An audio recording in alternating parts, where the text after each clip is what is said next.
The ultimate best way to improve your phrasing and your improvisation overall is to enclose chord tones. In this video, I'm going to show you how to do that using triads. And if you want to follow along with the tabs to everything in this video, just click the link in the description. You can download them. So there's going to be 4 sections to this, so make sure you stick until the end for the real life application of this. But we're going to start by locating the triads of each chord.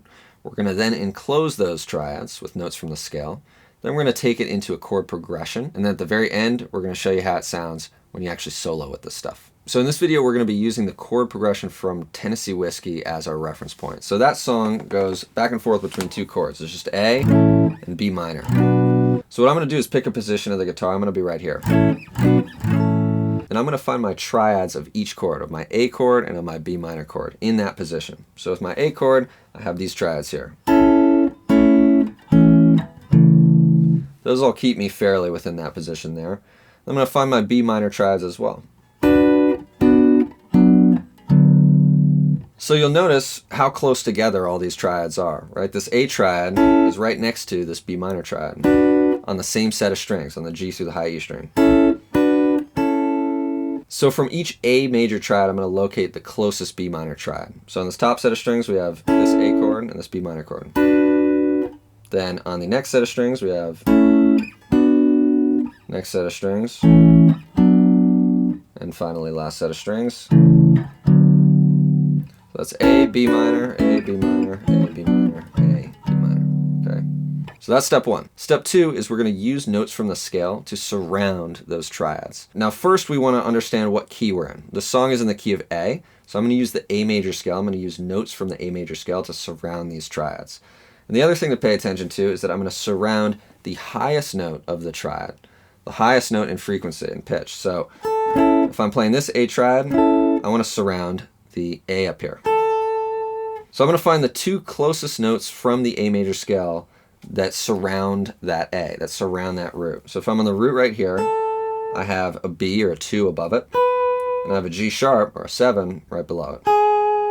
So what I'm going to do is I'm going to play those 2 notes first, and then land on my A triad that has that note on top. So it looks like this.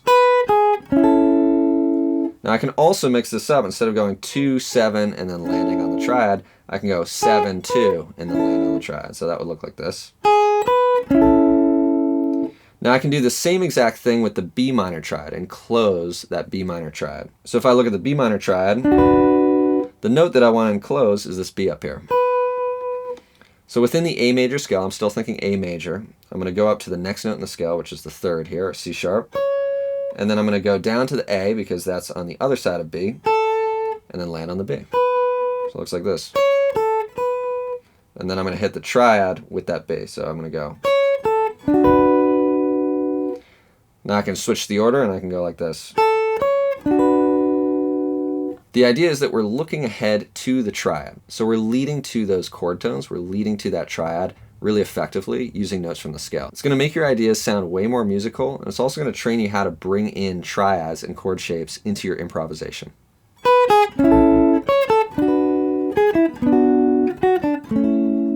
So now I'm just going to go through each of those string sets and surround each triad with an enclosure. So the next string set here, I have this A triad. So I'm going to surround the 5th here. So I'm going to use the A major scale, and I'm going to play the 6, then the 4, and then land on the triad. So now if I surround the B minor triad here, I'm using notes from the A major scale to surround my target note from the triad. Okay, so here I have then next string set, we have the 3rd on top of this triad here. So I'm going to surround that using notes from the scale. And for the B minor, I got to surround this note here. Notes from the scale, here we go. So there we have this. Last string set, we're going to do this. Surround the root here, because that's my A triad. And then surround the root of B. So if we put it all together, it looks like this.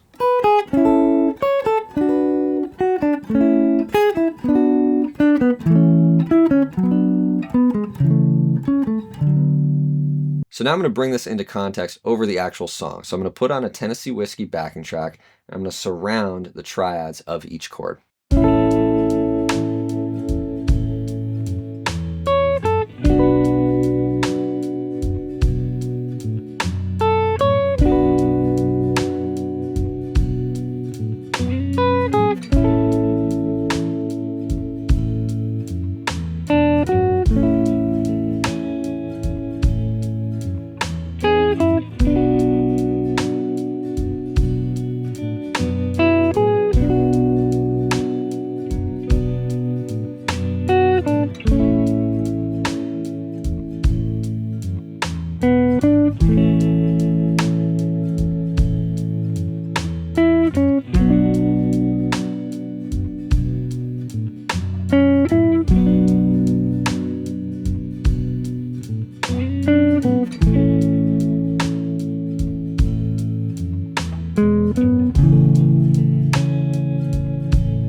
So start by taking this exercise through something simple like a 2-chord progression, but then you can take it through any song. Once again, my name's Eli Koskoff. Thanks for watching the video. I will be posting a ton more content like this for free, so subscribe to my channel. And if you really want to master the fretboard and level up, check out my Skool community below. I'll see you in the next one.